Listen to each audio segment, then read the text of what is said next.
compartilha aí também. Preciso trazer de novo aqui o Coronel Marco Antônio. Também tem um podcast bastante interessante. Para quem está lá no grupo do Plano Brasil, eu tenho disparado os podcasts dele. Muito interessante, as análises são curtas e bem informativas, né? Ele teve agora na live com o comandante Robson Farinazzo e trouxe aqui algumas informações muito importantes do tal negocião, né? O negócio da China que o Zelensky teria feito em Londres e depois vendeu o mesmo produto para os Estados Unidos, ou pelo menos tentou e não conseguiu, e está uma guerra em cima disso. Agora, se Kursk foi utilizado para fazer uma troca de territórios, esse plano já falhou. E eu acho curioso que as análises feitas em cima disso, elas tornaram-se assim muito voláteis. O Dr. Rodolfo tem me alertado sempre falar sobre essa questão da guerra cognitiva e da capacidade de informações, e desde que a gente começou a primeira vez sobre o tema, quando falamos ali das revoluções coloridas, isso, de certa forma, ficou tinitando na minha cabeça, de observar como que a mídia molda as narrativas ao longo do tempo. E da última live que nós fizemos, o Dr. Rodolfo deixou isso bem claro, como isso funciona. E aí, obviamente, eu tive uma visão um pouco mais alargada da coisa. Não se comenta mais sobre Kursk do objetivo principal da operação ucraniana.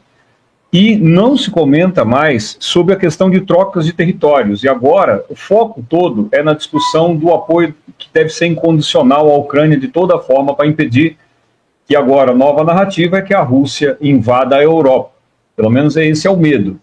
É o que está se dizendo. A Rússia agora vai invadir a Europa. Eu nunca acreditei nessa possibilidade e continuo não acreditando. Acredito que uma provocação será respondida. E os meios existem, sempre existiram, apesar de muitas mídias ainda acreditarem que não, que a Rússia não tem essa capacidade. Nós temos abordado isso, trazido isso em várias situações a demonstrar que, o fato, ela tem essa capacidade. Mas qual é o respaldo que esses meios de comunicação estão dando para a população sobre aquilo que eles afirmaram há um mês atrás? Nenhum. Sumiram. As narrativas sumiram. Elas estão sumindo uma a uma. E cada vez que elas somem, surge uma nova. Agora, o novo medo é a possibilidade de uma invasão na Europa.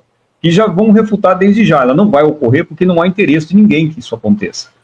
A menos de quem quer vender essa estratégia para que as pessoas comprem uma nova narrativa e continuem sua mobilização, como fizeram até agora, nesses, basicamente, 3 anos quase do conflito aí, né?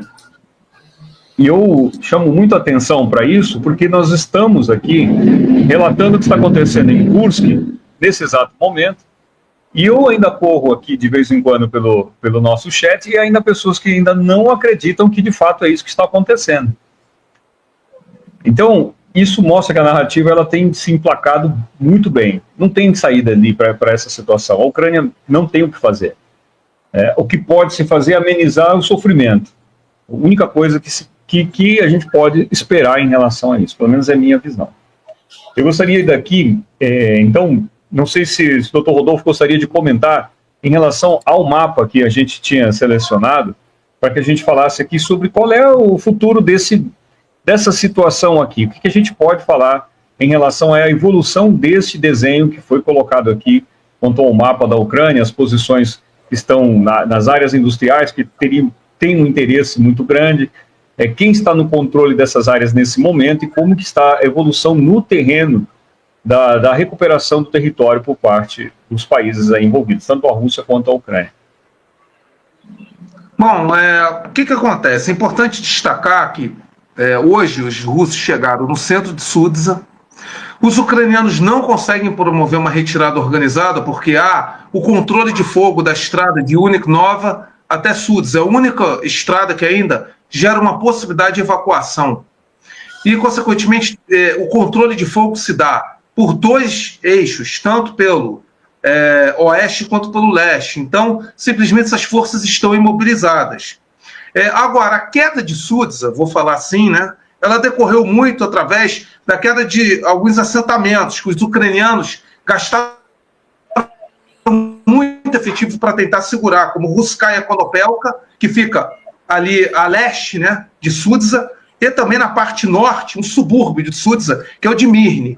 A queda desses microcidades foi decisivo para que os ucranianos realmente ficassem sem condições de sustentar algum atrito e segurar os avanços russos. Então, e além, né, de Kazakh Lokne, que é aquele assentamento amarelo ali no meio, que também foi decisivo para quê? Para que houvesse uma imobilização das forças ucranianas também para aquele trocamento rodoviário e, consequentemente, não conseguissem, né, ter mobilidade. Aliado a isso, teve uma manobra muito interessante, que foi ali por Sumi, os russos fazendo o quê? Manobras diversionárias ali na região de Sumi, ocupando algumas áreas para dispersar as forças ucranianas e conseguir infligir o controle de fogo na estrada de Uniknova direto para Sudza. Então, o que acontece? As forças ucranianas estão em estado de cerco operacional, submetidas a ataques de saturação constantes e o que der para retirar já está no lucro. O que der para retirar das forças ucranianas aí está no lucro.